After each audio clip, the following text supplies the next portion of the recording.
Good afternoon. Let me introduce the people who are with us here today. For those of you who don't know who someone is, to my far right, Dr. Jim Malatras, PhD doctor. To my immediate right, Michaela Kennedy Cuomo, related to me, daughter, third of three, only by age order. There is no order besides age, no preference, no degree of love, no estimate of any ability, just all equal within my eyes. To my left, Melissa DeRosa, Secretary to the Governor. To her left, Dr. Howard Zucker. To his left, Robert Mejica, Budget Director.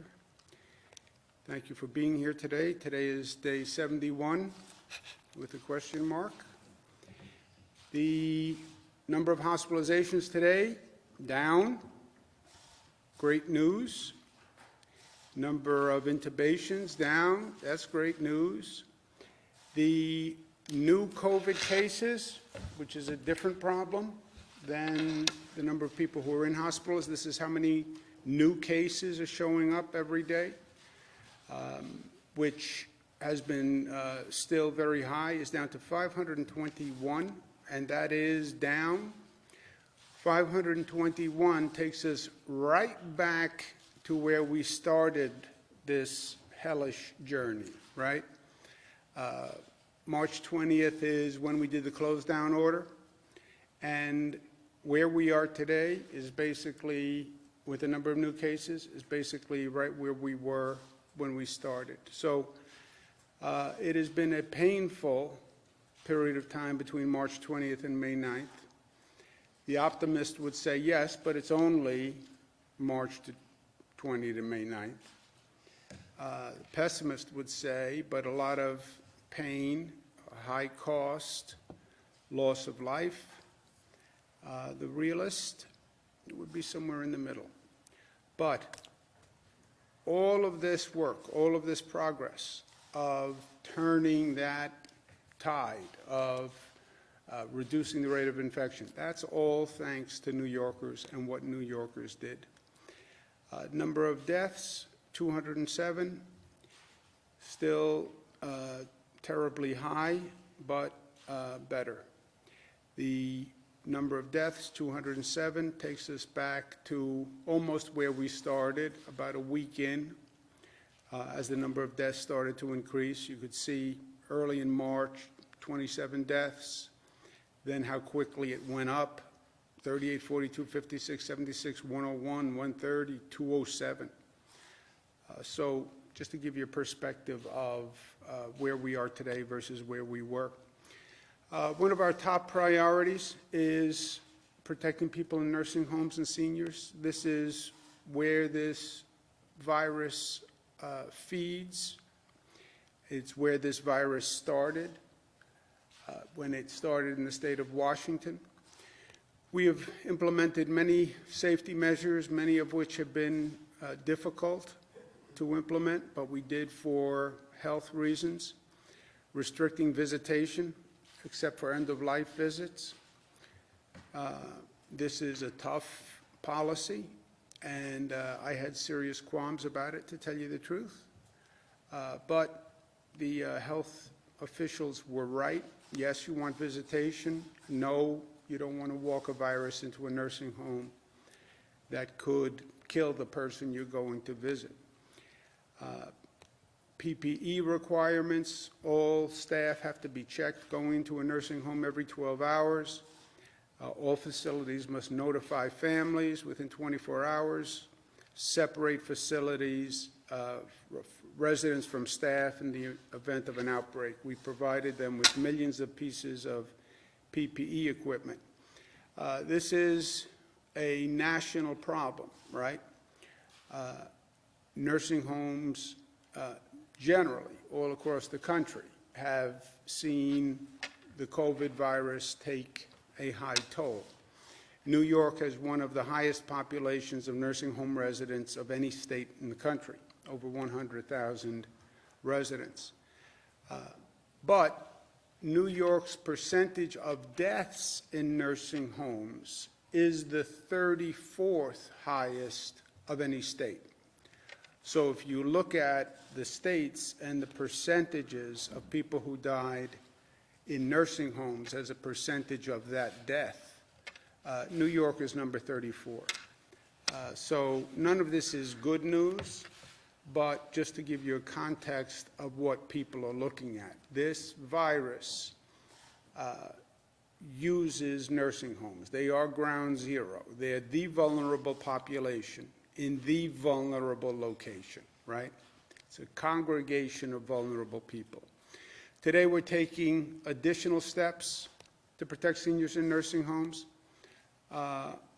First, I want people to understand how a nursing home operates vis-a-vis the state.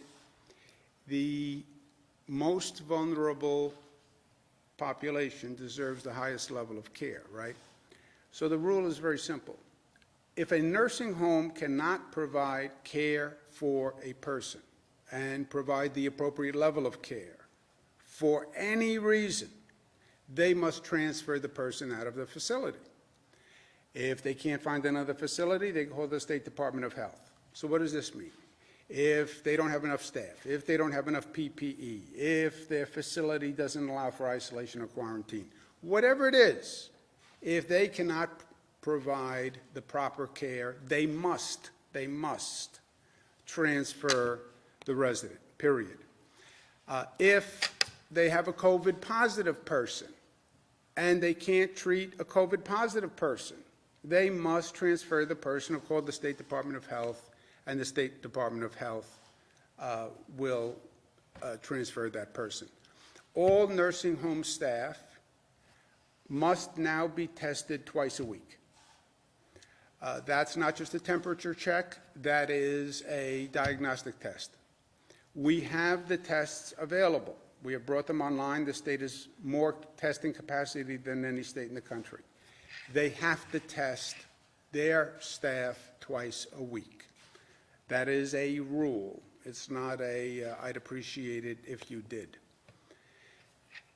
Hospitals, going forward, cannot discharge a patient to a nursing home unless the patient tests negative for COVID-19. So we're just not going to send a person who is positive to a nursing home after a hospital visit, period. Remember, and I want the nursing home operators to understand this, we have alternative facilities for nursing home patients, COVID or non-COVID. Remember what we did here. We created 40,000 hospital beds because we had to. We had a 50,000 bed capacity system. The early projections were we would need 110,000 beds, 140,000 beds. We created 40,000 additional beds, minimum. So we have beds available. We also set up COVID-only facilities. So we have available COVID-only facilities that could accept nursing home residents. We're not reducing the number of hospital beds that we have available. We've always had more hospital beds available than we've used, always. There has not been a day that we didn't have more beds available than we've used.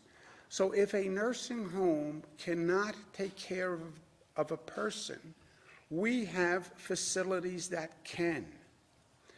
And I understand the nursing home's perspective, but if they cannot provide the appropriate care, they have to call the Department of Health, and let's get that resident into an appropriate facility. I can't be more direct about that.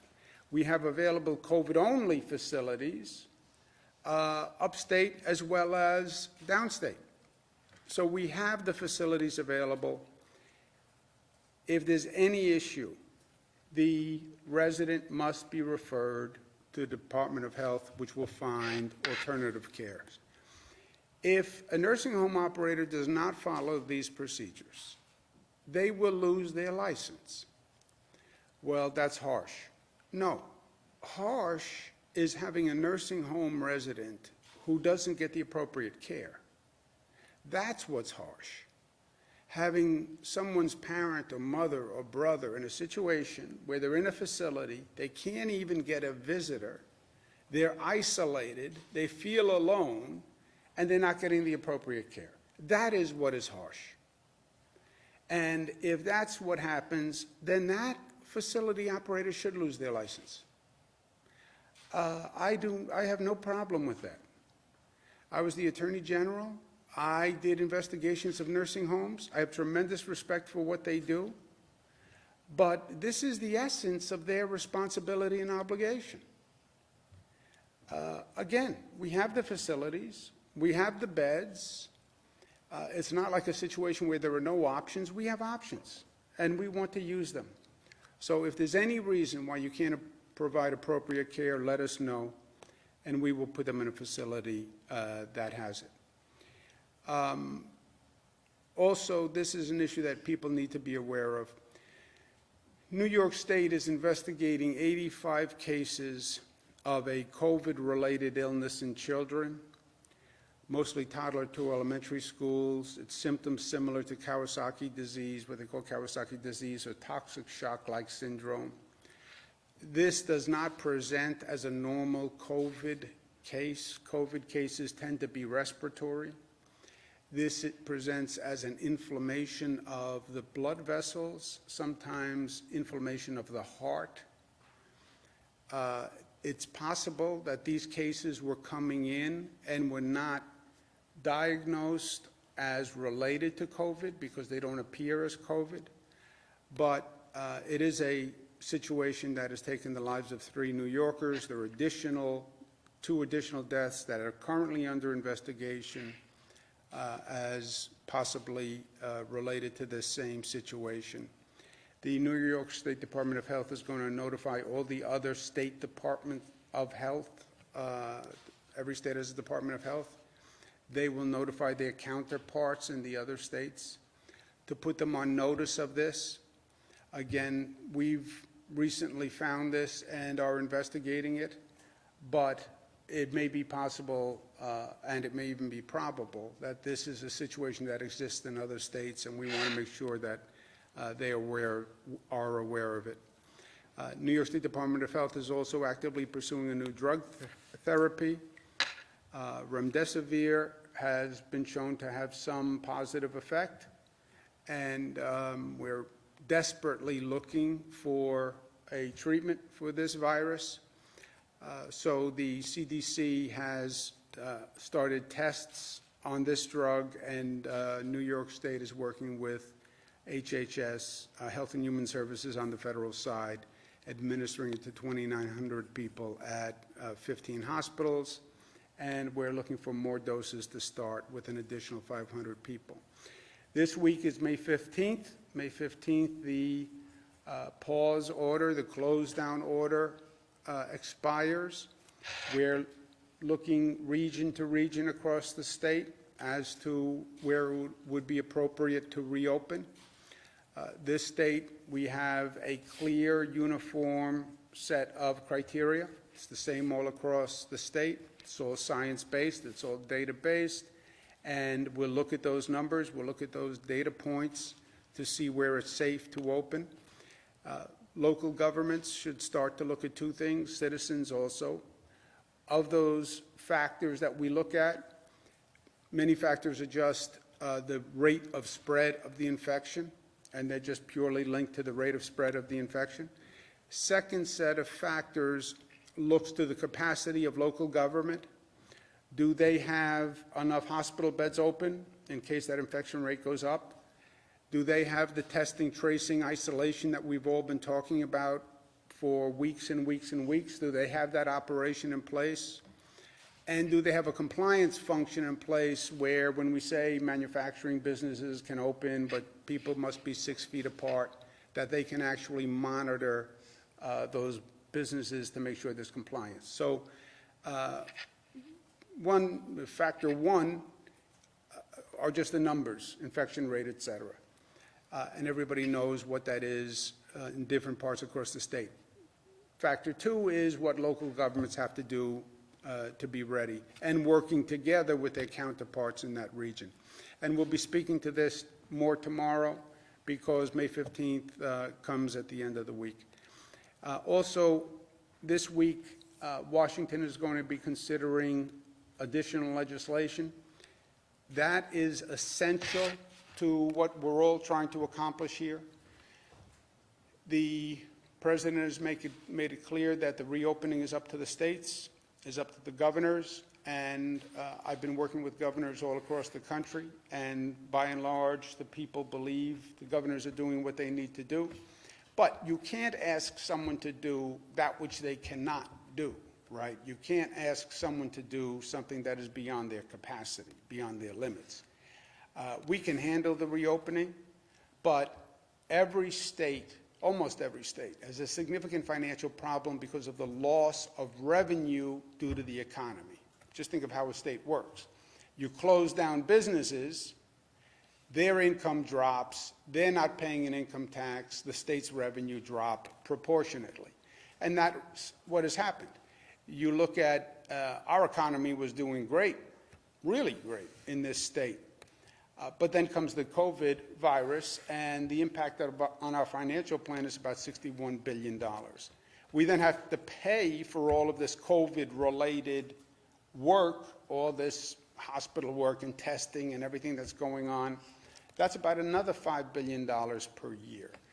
We then have essential state agencies that are operating that also have taken a tremendous financial loss.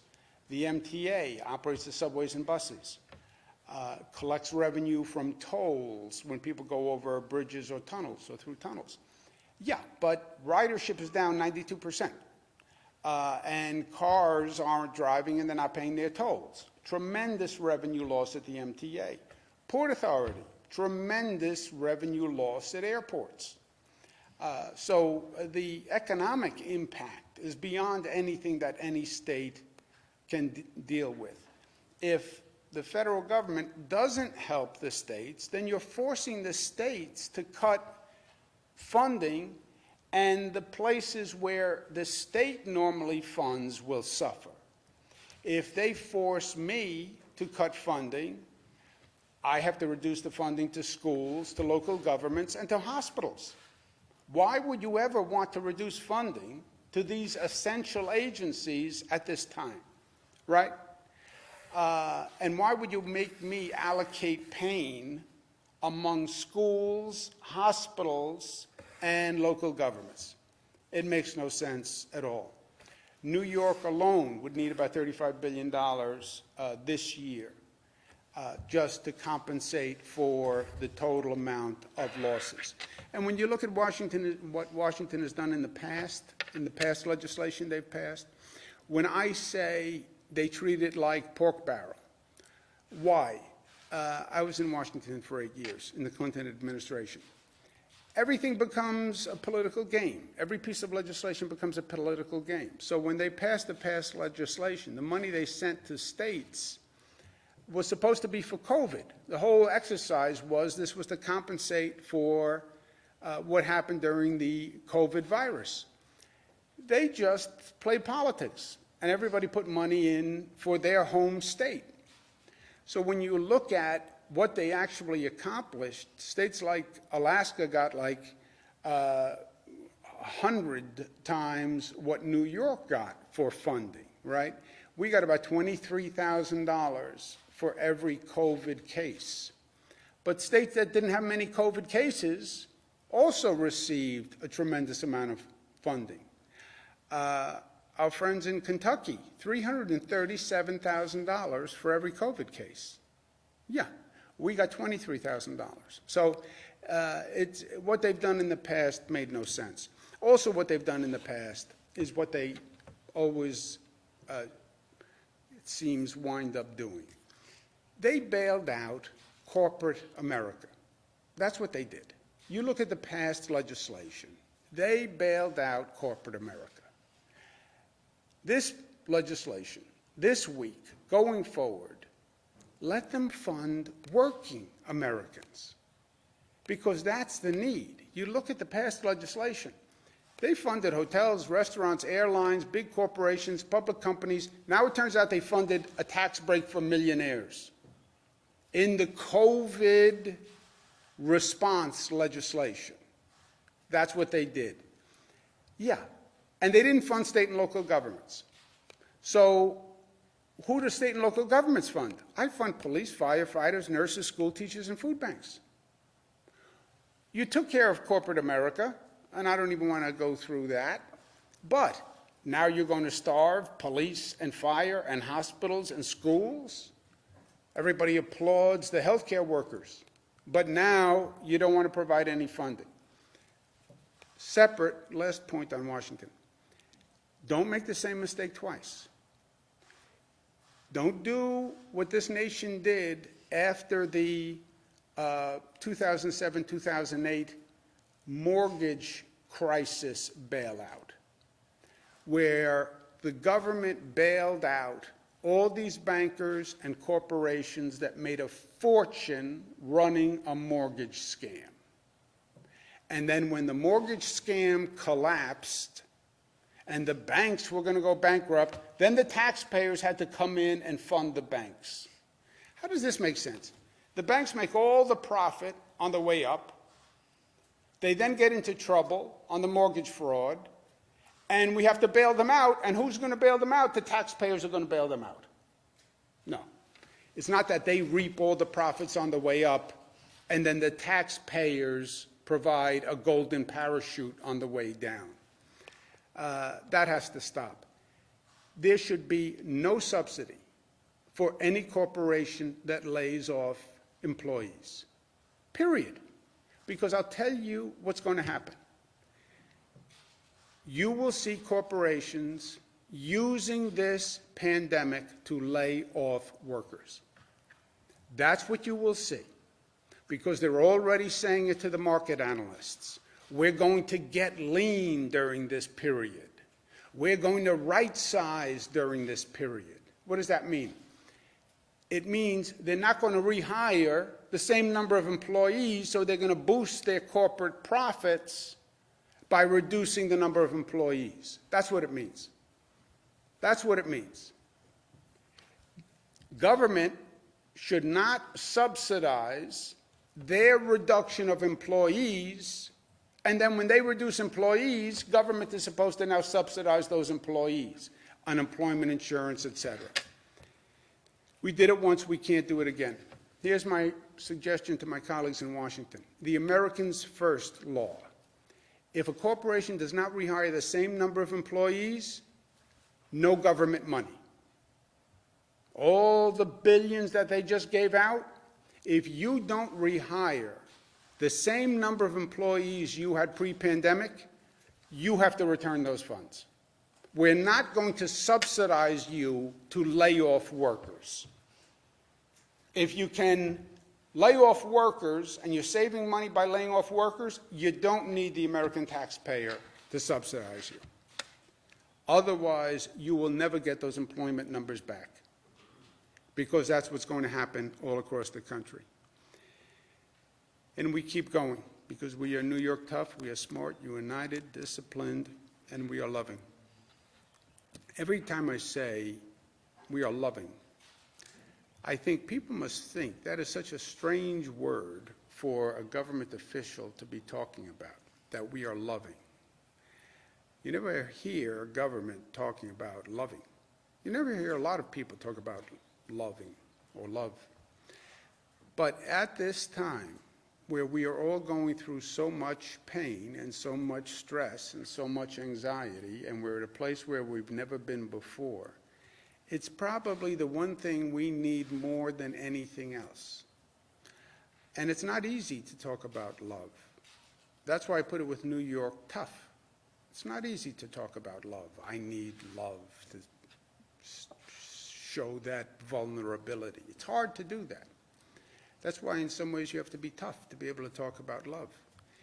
But we all need it now, because this is hard on everyone. It is hard. I don't care who you are. You can be the governor of the state, a healthcare worker, a public employee, a daughter of a governor, a son. It is hard on everyone. And love is the one thing that can make everything better, and the one thing we need. When I said today is day 71 with the question mark, because today is not really just day 71. Today is Mother's Day, and that dwarfs all else. Day 71, day 70, day 69. It's Mother's Day. And for me, you want to talk about love. The personification of love for me has always been my mother. My father was loving in his way, but he was not warm and cuddly kind of loving. My mother has just always been pure love, just pure sweetness, pure goodness, pure affirmation, unconditional love. Whatever you did, however stupid I was, and I can be pretty stupid, just that total love of a mother. So today, more than anything else, mothers are special every day, but how about going through this? Talking about nursing homes, you have mothers in nursing homes, families can't get to see them. Mothers have been doing double duty, stuck at home, dealing with all that stress, all that situation. Mothers who have lost mothers, mothers who we have lost during this hellacious period where so many people have lost their parents. So today is Mother's Day, first and foremost. And today is about love and showing love and expressing it and appreciation for our mothers. And my mother, who I cannot see today because I am in a position where I am exposed to too many people, and if I go see my mother, Dr. Zucker, blame Dr. Zucker, the health commissioner says it would be risky for me to see my mother because I want to make sure that I don't infect her with anything. She's stronger than I am, and she's smarter than I am, but I just want to make sure that we don't do that. But I get to say Happy Mother's Day to my mother with my daughters. They're all here through one means or the other, whatever this is, Zoom this, Zoom that. Happy Mother's Day to you, Mom. I miss you. I love you so, so much. I wish I could be with you, but I can't be. But I can't be because I love you. That's why I can't be with you, because I love you. But I know Maria is taking good care of you. I miss you too, a lot, and your beautiful daughters. So Happy Mother's Day, Grandma. Thank you, Cara. You have Cara there. Cara's with Mariah. Mariah, you want to say Happy Mother's Day, Grandmother's Day? Yes, Happy Mother's Day, Grandma. I just was thinking today about this story that I love hearing you tell about how you met the Pope and how he looked you in the eye, put your hand in his, and he said, La Familia. I think he really captured your spirit. Thank you so much for teaching us what the meaning of family is, both from our own little brew to the family of New York.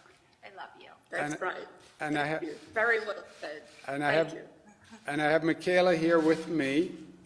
Hi, Grandma. Happy Mother's Day. You're up at the Capitol. Yes. But I'm so glad to see your face. We're so grateful to have such a caring grandma and one who was a great mother and role model to our dad and aunts and uncles, and such a great mother to so many children beyond our family. So thank you. Love you so much, Grandma. Thank you for that. Thank you so much. I can't forget this, girls. I will never forget this. Well, you look good. This is going to be over, and then we're going to get back to life as normal, and we're going to have fun. And then you can spend more time with me. I know I am your favorite. I know you don't want to say that because you have Maria there. But we'll get to spend time together, and we'll look back at this, and we'll say that we're the better for it, right? That's Right. right. It's time for everything, Andrew. All right, well, you have fun there. Anything you need? Is Maria taking No, good care of you? You sure Maria's taking good care of you? I have your sister Maria here, and I have beautiful granddaughters here as well. So I'm in good company. And all the children, all my grandchildren. I am so blessed, as many mothers today are. And I just thank you so much for everything you do, Andrew, to make families really better than ever. Thank you. All right, you have a beautiful day. I'll see you soon.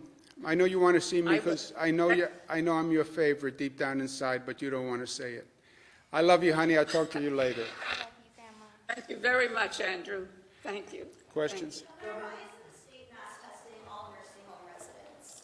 We are testing nursing home residents. Or mass testing everyone? We are mass testing as many as we can. And what would the state have done in early March if hundreds of nursing homes said that they can't care for their patients with this very contagious, devastating unknown disease? Did you have any overflow beds for them in early March? And did you tell them, the nursing homes, about it in early March? Yeah, let's just do this again. The nursing home must refer a person if they can't provide the adequate care, period. That's the nursing home's obligation. If they cannot provide care for any reason, they don't even have to give a reason, by the way. I don't have staff, my staff is sick, I don't have PPE, I don't have isolation facilities, I don't have quarantine facilities, I don't have enough beds, I don't have enough pillowcases. It does not matter. If they can't provide care, they call the Department of Health sends them somewhere else. We have always had more beds than we have needed. Always had more beds than we have needed. And that is extraordinary because we had to create 40,000 beds. People say, well, we created more beds than we need. Actually, they raise a criticism that we created more beds than we need, right? Federal government says we created Javits, we brought up the U.S. Navy ship Comfort, we didn't even need it.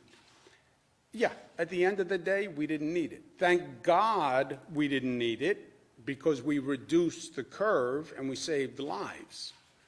But if we hadn't reduced the curve, we would have needed it. That's where the projections were. But that was true from day one. Able to handle it Yes, early on? yes. The hundreds of nursing Yes. homes said they couldn't care Yes. for them. The state would Yes, and they should have done it by law. Governor, the court system is currently operating on a largely virtual function. Can you please comment on when new non-essential lawsuits are going to be able to be filed? Yeah, I don't know. Does anyone know when non-essential lawsuits will be It's filed? something that we're working with the courts on, and then the larger issue is around secrecy issues for when you can convene grand juries. And so we're working hand in glove with Janet DiFiore and the courts on that, but the answer is we're trying to get online as soon as possible. Can you speak to when grand juries might fall into this reopening plan? It's something that we're looking at. We're looking at what other states are doing, if there's a way to accommodate it virtually, but again, the issue is the secrecy laws that govern, and so we're working with the courts and we're trying to get online as soon as possible. Are there any concerns about, bringing people if they will actually show up for a jury considering this? That is exactly the concern, which is why we're looking into virtual options, but as I said, the secrecy laws that govern supersede that, and so we're trying to see what other states are doing, get creative, because we want the court system to be up and running as soon as possible. That govern grand juries. Grand jury secrecy. Reopening the courts is not an executive decision, or managing the courts is not an executive decision, right? That's a separate branch of government, the court system. The chief judge is in charge of that. We're working with the chief judge, following her recommendations, which have been extraordinary. There's still a lot of work going done, even though the courts have been closed, and their transition to remote services has been great. So we're working together, but the questions you raise are going to be more to the discretion of the judicial system. Why did it sounds like the state is rescinding the March 25th order regarding nursing homes. What went into the change of thinking in that? Why do it now and not do it 2 weeks ago when people first started sounding an alarm on it? I don't know the March 25th. It's not rescinding the order. You still can't discriminate against the patient solely in a nursing home based on their COVID status. This is saying to hospitals now, if you have a COVID patient that you got for some reason acute care, need or whatever, they should test positive before being discharged from the hospital itself. But just to, go ahead. Just to clarify on that, so a hospital can't send a resident back to their nursing home if they still test positive for it. How is that different from March 20, or? Because the only avenue of coming into a nursing home is not just the hospital. It could have been a new patient. It could have been from another facility besides the hospital. It does override the March 25th order, correct? You still cannot discriminate against a nursing home patient. What we're saying is if you're in a hospital for another reason, you can't discharge that patient until they're negative. The two orders coexist, Jesse. What we're saying is you still can't discriminate an entrance to a nursing home facility solely on the basis of being COVID positive or being suspected COVID positive. This puts the obligation on hospitals, which is saying a hospital cannot release a COVID positive patient into a nursing home facility until they test negative.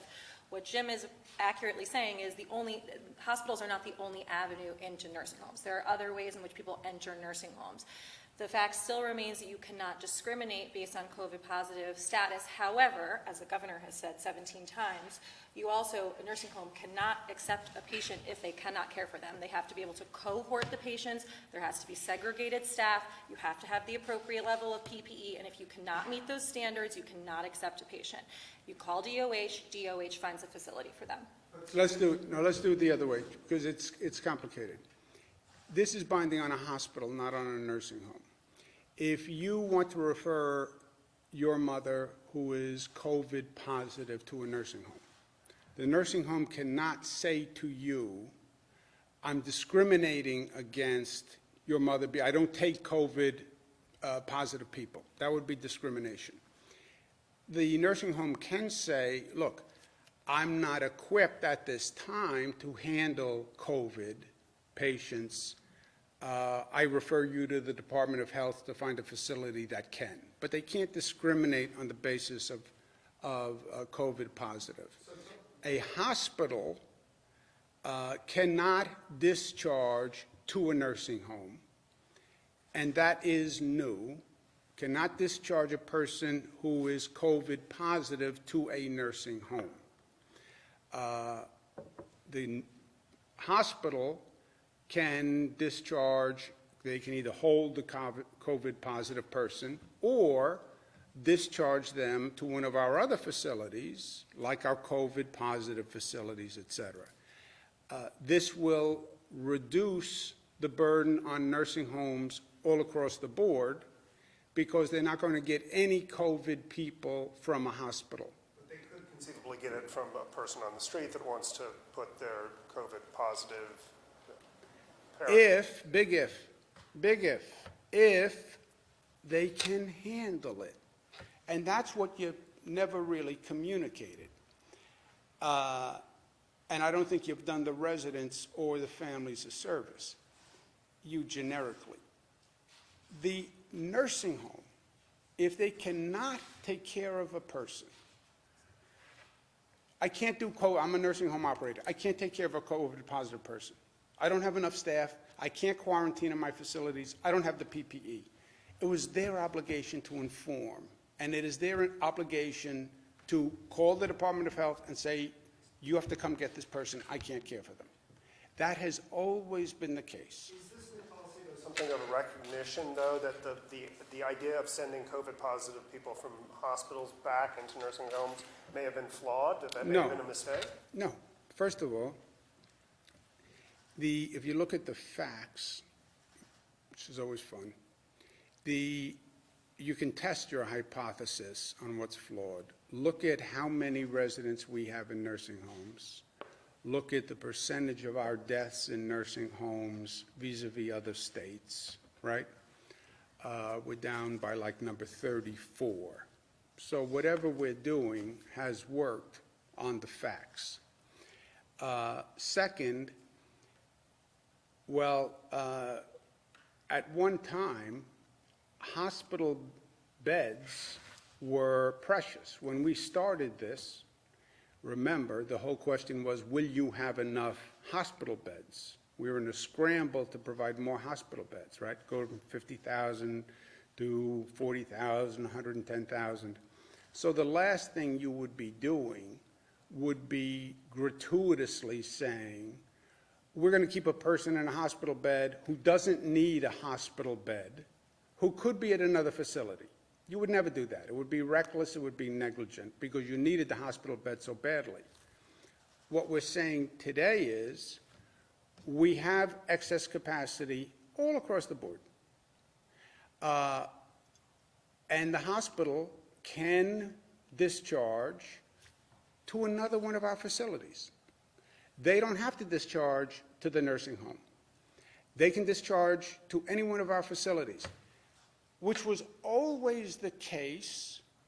And initially, it presumed the system, yes, a hospital could have, or initially a hospital could have discharged to a nursing home or to one of our other facilities, discharged to the nursing home, presuming they could handle it, and they said they could handle it. And if they couldn't handle the discharged person, they would have said, I can't take this person. Your premise is they were accepting people who legally they shouldn't have accepted. That's what you would have to say. No, I guess my point is, optically, if you've used the metaphor of dry grass, right? So optically, to put a COVID-positive person who is a tinder, if you excuse the metaphor, into dry grass from a hospital into a nursing home where is this kind of vulnerable population base, the optics on that seem illogical. Well, they have well, if you're right, and that facility did not have the accommodations to accept that person and isolate them and quarantine them, which is what they're supposed to do. They don't put the piece of tinder in the dry grass. You're at the other end of the facility in an isolated quarantine situation, like you are, by the way, in every other facility. When you go into a hospital, you think the hospital has just COVID people? No, the hospital is also tinder and dry grass, right? You have all sorts of people in a hospital. So you have to treat that person without infecting other people. That's what you're doing in a hospital system. That's what you're doing in any facility that has mixed populations. That's what you'd have to do in a nursing home. And if you can't do it, you say, I can't do it. And that was it. End of discussion. You say, I can't do it. You don't get the patient discharged to you. Issue on the issue of these Kawasaki-like deaths, can we get any more details on the victims themselves? I mean, obviously this must be deeply upsetting and deeply concerning to parents. Do we have ages? Do we have regions? Do we have pre-existing conditions? The question is what we can give you without violating the health law, and I'll ask Dr. Zucker, but you're right. And the reason why we are spending so much attention to it, taking so much time on it, yeah, this is, you want to talk about Mother's Day. This is every mother's nightmare. This is every parent's nightmare. No one knew about it. Nobody was watching for it. You know, it's the same story of this virus from day one. The virus has been ahead of us every step of the way. And we've been playing catch up every step of the way. It was ahead of us when it was coming here from Europe and nobody told us. And now we thought that it wasn't affecting children, and now we find out it may be affecting children. That's why we're notifying all the other states. We've notified the CDC. We're watching it for the CDC. The CDC will communicate. But nobody knows that it wasn't here and just not diagnosed because it doesn't look like a COVID case. But, Howard, is there anything else we can say? So, as the governor mentioned, there are 85 children that we're evaluating. I have a team of over 30, around 30 to 40 people who are looking at the charts of all of those patients to assess exactly what has happened to them. We do know about the ages of those who have died, as the governor mentioned. 2 were in the elementary school age and 1 was an adolescent in 3 different counties. We'll have more information. I'm always careful about what I share because of the privacy issues, as the governor mentioned. We are evaluating those charts. As a pediatric cardiologist myself, I personally have looked over the chart of the child that died, the 5-year-old that we spoke about, and the other 2 I will look over as well as other charts there. This is something which, as the governor mentioned, we weren't looking for this because these children did not present with respiratory illnesses. So all of a sudden we hear about children with cardiac problems, inflammation of their blood vessels. We try to figure out what is happening here. So the CDC has sent people up as well. We have a whole team investigating all these charts, and we're going to find and get to the bottom of it, come up with what are the criteria, and provide that to the rest of the states in the United States. Conditions, or were these healthy children that died? Well, of the, like I said, there are 85 charts, and we're looking through those. Of the other ones, right now, no, the 3 that had died did not, that we've heard about. But we will. This is why we need to investigate all this, and this is why we have over 30 people looking at those charts. Just one more. Is there anything you can say to parents? I mean, the symptoms of this appear to be somewhat commonplace: swollen extremities, swollen tongue, rashes. Right. How do you differentiate kind of a common fever or something like that from something more serious? Right, and this is very heartbreaking because it's kids, and obviously we worry about children who have vague symptoms. They present with nausea, vomiting. But I think what I would tell parents, if I was wearing my other hat, I would tell parents that if your child has any nausea, vomiting, diarrhea, pallor, your color of your face changing, the color of their lips and fingers, if they have any chest pains, if they're older and they can complain about that, they should call their doctor and they need to be evaluated. I think that once we look at these 85 charts and we get more information, we'll have more answers for you about this. But right now, the most important thing parents should do is err on the side of caution. Yeah, but Jesse, you are right, and this is a delicate balance here, right? Because the symptoms that we suggested people look for are very broad, and you're talking about young children who come up with a lot of symptoms all the time, it seems like. The common denominator is had the coronavirus antibodies or are positive for coronavirus, right? That's the common denominator here. You would not know that without the virus test. Now, we don't want to create a situation where a child gets a rash and every parent gets nervous that they think their child needs a coronavirus test. That's why as much information as we can get from these investigations as quickly as we can get it, because I understand leaving the question mark hanging out there makes people nervous. At the same time, we want the other states to know what we know, and we want the CDC to know what we know. But I think Dr. Zucker's advice is good. You don't overreact. If you think your child may have been exposed to the coronavirus and there are those symptoms, well, you know, that might be a different situation. Friday. Two elementary school and 1 adolescent death at this point. Thank you. Friday, New York City released the summons data. Just take one more. Anyone who didn't ask a question? Governor, on May 15th date on Monday, you had said no region had met the standard to reopen.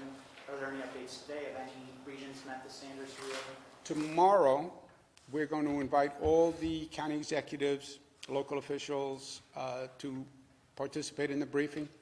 We'll be going through it explicitly.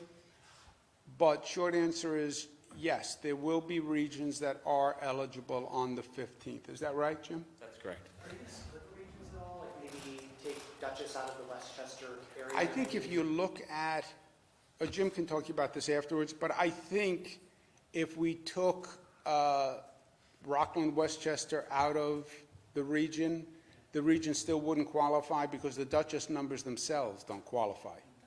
But Jim can give you more information. Thank you, guys. Happy Mother's Day to everyone. Happy Mother's Day. Governor, who's cutting your hair? Are we what? I have not been in a situation where I believe that I've been exposed, and there's no reason why I would have the antibodies. Governor, who's cutting your hair?